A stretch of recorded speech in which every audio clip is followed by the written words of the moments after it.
नमस्ते दोस्तों, मेरा नाम है राखी। और आज जो मैं आपको कहानी सुनाने वाली हूँ वो आपके सामने लाने से पहले मैं आपको ये बताना चाहूँगी कि जब हम छोटे थे तब से हमारे स्कूल में गुड फ्राइडे की छुट्टी होती थी और उसके बाद ईस्टर आता था। बट ईस्टर भी क्योंकि संडे को आता है तो छुट्टी नहीं होती थी, बट हमने ये सुना ज़रूर होगा कि गुड फ्राइडे और उसके 2 दिन बाद ईस्टर आता है। पर जितना मैं समझती हूँ और मेरे को भी आज से पहले या उससे पहले इसका बैकग्राउंड क्या है या ये गुड फ्राइडे एक्चुअली क्या होता है, ईस्टर क्यों सेलिब्रेट करते हैं, इसके बारे में कुछ ज़्यादा जानकारी नहीं थी। बस हाँ, छुट्टी होती है ये सुनकर हमें बड़ी खुशी हो जाती थी। तो इसके बारे में, जैसे हम लोगों के नवरात्रे 9 दिन चलते हैं या हमारे दशहरे की हमारे पास 10 दिन की छुट्टी होती है, तो मैं आपको आज वही डॉक्टर अजय जवाहर से मिलाना चाहूँगी। Doctor Ajay Jawahar spine surgeon हैं और स्पाइन स्पेशलिस्ट भी हैं और आप जोधपुर के अंदर प्रैक्टिस करते हैं और एक बहुत ही फेम नेम है डॉक्टर अजय जवाहर स्पाइन के बारे में जब भी हम कभी किसी से बात करेंगे तो। और आपको मैं ये डॉक्टर अजय जवाहर से इंट्रोडक्शन कराने से पहले एक चीज़ बताती हूँ कि आज मुझे सुबह मैं इनको भैया भी बोलती हूँ, आज मुझे सुबह उन्होंने ये एक पाम ट्री का ला के दिया था लीफ। तो इसका क्या अहमियत है, ये पूरे वीक में क्या होता है, ये सब आपको डॉक्टर अजय जवाहर अभी पूरा डिटेल में बताएंगे। तो सर नमस्ते। मैं चाहूँगी कि आप मेरे व्यूअर्स को ये बताएं, जो आज आपने मुझे सुबह ये एक दिया था कि ये बहुत ही लकी होता है और इसे मुझे अपने घर में रखना चाहिए, इसके बारे में, और ये गुड फ्राइडे और ईस्टर के बारे में, और ये पूरा कैसे सेलिब्रेशन होता है, या celebration is a right word, अगर नहीं तो क्या वर्ड होता है, थोड़ा अगर आप बताएंगे तो मुझे अच्छा लगेगा। मुझे बहुत खुशी होगी आपको आपके साथ ये जानकारी शेयर करके, क्योंकि आपका कहना बिल्कुल सही है कि बचपन से गुड फ्राइडे की अहमियत जो है हमारे भारतवर्ष में ज़्यादातर ये रहती है कि भाई इस दिन छुट्टी है, बस उतना ही मालूम है और उसके बारे में इतना पता नहीं रहता है। नाम भी थोड़ा सा भ्रमित करता है, इसे गुड फ्राइडे कहा जाता है, जबकि ये यीशु मसीह के धरती पे मरण या मृत्यु का दिन था। लेकिन इसकी जो शुरुआत है, इसका जो बैकग्राउंड है, वो पहले आज जो दिन है, जो उसका प्रीवियस संडे था, उस दिन से शुरू हो जाता है, क्योंकि उनकी लाइफ में ऐसा हुआ था कि उनका जब आखिरी सप्ताह धरती पे था तो उस दिन, संडे के दिन, वह एक गांव में एंटर हो रहे थे। तब तक उनकी काफ़ी ख्याति हो चुकी थी। तो उस गांव में उनके चेलों ने उनसे कहा कि आप पैदल जाएंगे तो बड़ी धक्का मुक्की हो जाएगी, भीड़ आ जाएगी। तो उनको एक छोटे उम्र के घोड़े के बच्चे पे, जिसे हम टट्टू भी कहते हैं, उस पर उन्होंने बैठा दिया। उन्होंने अपने जो ओढ़ने के उनके लबादे थे वो डाल दिए उस पर और कहा कि आप इस पर बैठ जाइए, वरना लोग आपको खिसकने भी नहीं देंगे, हिलने भी नहीं देंगे। तो वह उस पर बैठ के गांव के अंदर आए और लोगों ने जो उनके बारे में सुना था, तो उस गांव के जितने लोग थे, बहुत भीड़, वो सड़क के दोनों ओर खड़े हो गए और उनके स्वागत के लिए उन्होंने ये खजूर के पेड़ की जो ब्रांचेस थी या ये पत्ते थे, वो हाथ में लिए थे और झंडों की तरह वो सब गांव वाले उनको हिला रहे थे, वेव कर रहे थे, और वो यह कह रहे थे कि धन्य है ये परमेश्वर का दूत जो आज हमारे उद्धार के लिए आया है।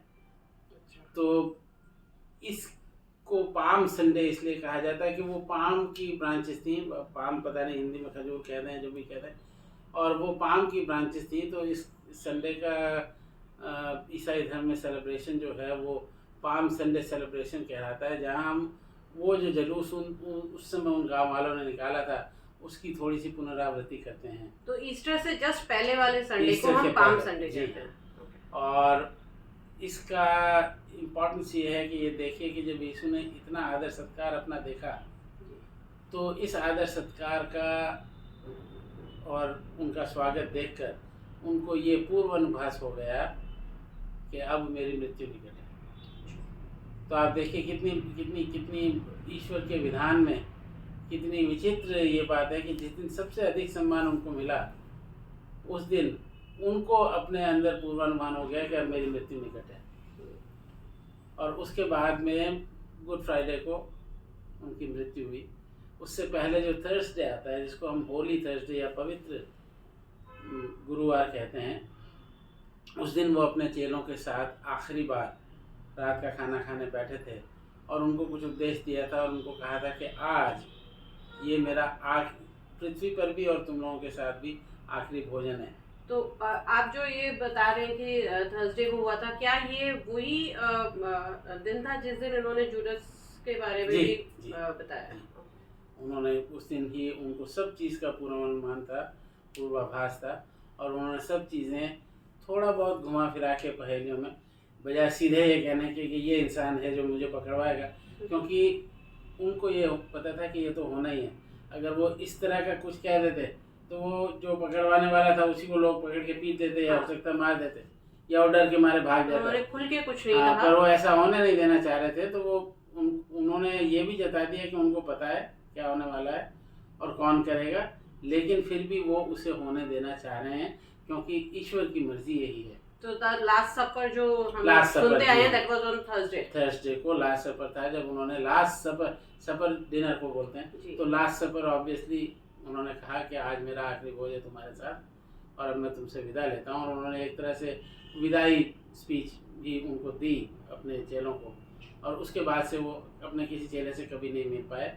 फिर उनको गुड फ्राइडे, जो अगला फ्राइडे था, उस दिन उनको दोषी करार देके उनको मृत्युदंड दे दिया गया। और मृत्युदंड भी बहुत ही दर्दनाक मृत्युदंड था, जिसमें उनको कीलों के साथ एक पेड़ पे, वो जो सलीब या क्रॉस हम जिसको कहते हैं, बेसिकली वो एक पेड़ का तना था और उनके हाथों को ठोकने के लिए काड़ी लकड़ी लगा दी गई थी, तो वो क्रॉस का शेप बन गया।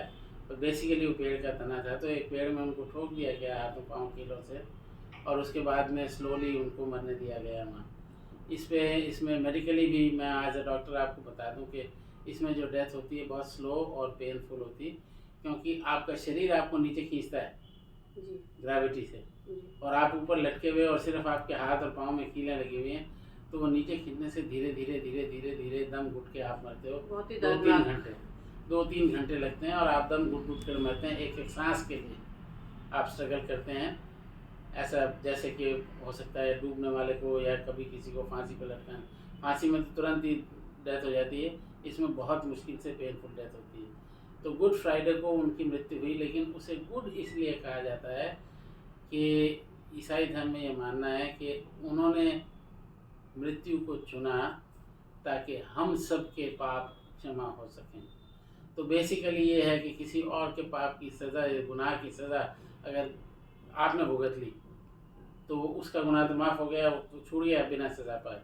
तो इसलिए इसे गुड फ्राइडे कहा जाता है, क्योंकि इस दिन ईसाई धर्म के लोग मानते हैं कि हमारे गुनाहों की सज़ा उन्होंने भोग ली ताकि हम और हमारे बच्चे न भोग। मतलब उन्होंने उस वक्त के जितने भी लोग थे, उनके जितने भी पाप थे, वो सब अपने ऊपर लेकर, हाँ, और उन्होंने अपना एक सैक्रिफाइस किया। क्योंकि अंतिम शब्द उनके यही थे मरने से पहले क्रूस पर भी कि हे पिता इन्हें क्षमा करना, क्योंकि ये नहीं जानते ये क्या करना है। जी। और फिर 2 दिन बाद ईस्टर आता है, और उसके 2 दिन के बाद जो अगला इतवार सुबह आता है वह ईस्टर आता है, जिस दिन ईसाई धर्म में और बाइबल में ये लिखा गया है कि उस दिन उनकी जो आत्मा थी वो सशरीर स्वर्गारोहित हो गई। जहाँ उनको गाड़ा गया था, बाइबल में दृष्टांत है कि जहाँ उन्हें गाड़ा गया था वहाँ उनके कुछ चेले वहाँ पहुँचे, उनको कुछ भी अपनी आखिरी रिस्पेक्ट पे करने के लिए या जो भी है, तो वो जब उनकी मज़ार पे पहुँचे तो जिस गुफ़ा में उन्हें रख दिया गया था, उस गुफ़ा से, जिस गुफ़ा में उन्हें रखा गया था उनके शव को, उसके मुंह पर से पत्थर हटा हुआ था, और जिस सफ़ेद कपड़े में जिसे कफन कह दीजिए या कुछ भी, उनको लपेट के उनके शव को अंदर रखा गया था, वह कपड़ा बहुत अच्छी तरह से तह किया हुआ उनके सिरहाने पड़ा था और उनका शरीर वहाँ नहीं था। पहले वहाँ का जो राजा था जिसने उनको सज़ा दी थी, उसने बहुत तहकीकात कराई, सिपाहियों पहरेदारों को पूछा कि कहीं ऐसा तो नहीं कि इनके चेले या कोई इनका शव उठा ले गया सिर्फ ये भ्रम फैलाने के लिए कि ये पुनर्जीवित हो चुके हैं, लेकिन ऐसा कोई भी सबूत, गवाह या दृश्य उनको नहीं मिला। और बाद में लंबी कहानी है कि धीरे धीरे सबको विश्वास हुआ कि वाकई ही उन्होंने अपने जीवित रहते हुए जब ये चैलेंज दिया था लोगों को कि अगर आप मेरे शरीर को डिस्ट्रॉय कर देंगे या ख़राब कर देंगे, बर्बाद कर देंगे, तो मैं 3 दिन में वापस पुनर्जीवित हो जाऊंगा। और उसके बाद जैसा कि कहानी चलती है बाइबल की के कुछ समय अगले 40 दिनों तक वह अलग अलग लोगों को प्रकट होते रहे, अलग अलग रूप में, और अपनी शिक्षा फैलाते रहे, और धीरे धीरे करके क्रिश्चियनिटी या ईसाई धर्म का जन्म हुआ। और उसके बाद वह पूरे विश्व में धीरे धीरे उनकी शिक्षाओं के द्वारा फैलता रहा। सर मैं चाहूँगी कि आप ये बताएं कि जिस राजा ने उनको ये सज़ा दी थी, उसका नाम शायद हम में से काफ़ी लोगों को नहीं पता होगा, उनका क्या नाम था? वो एक रोमन राजा थे जिसका नाम था पोंटियस पायलट। और मैं यहाँ आपको बताना चाहूँगा कि पायलट जो है वो उनमें कोई दोष नहीं पा रहे थे। उनको एग्ज़ामिन करते टाइम उनके अदालत में, और वह बार बार लोगों को जाकर ये कह रहे थे कि मैं इस आदमी में ऐसा कोई दोष नहीं पा रहा हूँ जिससे कि ये मृत्युदंड का भागीदार हो, तो तुम चाहो तो मैं छोड़ देता हूँ, थोड़ा शारीरिक प्रताड़ना करवा देता हूँ। उन्होंने उसने उनको कोड़े भी लगवाए और कहा कि अब मैंने ये कोड़े लगा दिए हैं, अब इसको छोड़ दूँ। लेकिन उस समय जो है, जिसको मॉब मेंटालिटी या जो जनता की मेंटालिटी कहते हैं, उनमें इतना रोष व्याप्त करवा दिया था धर्माधिकारियों ने कि वो एक चीज़ चिल्लाते रहे कि इसे मृत्यु दंड दो, इसे मृत्यु दंड दो। तो थैंक यू भैया। हमें मतलब हमें आज तक इसका कोई इम्पोर्टेंस पता ही नहीं थी, तो आपने जो हमें जानकारी दी है, मेरे ख्याल से मुझे भी बहुत नॉलेज गेन हुआ है, और मेरे व्यूअर्स को भी ये पता चला होगा कि हम गुड फ्राइडे या ईस्टर जो आता है उसका क्या महत्व है। तो थैंक यू। हम आगे भी आपसे कनेक्ट होंगे और बाइबल की और कुछ इंटरेस्टिंग स्टोरीज आपसे सुनते रहेंगे। जब भी मेरी आवश्यकता हो आप मुझसे मिलें, और मुझे बहुत खुशी होगी, और ये मेरा सौभाग्य है कि आपको और आपके व्यूअर्स को इसको संबोधित करने का मुझे मौका मिला। Thank you so much. Thank you.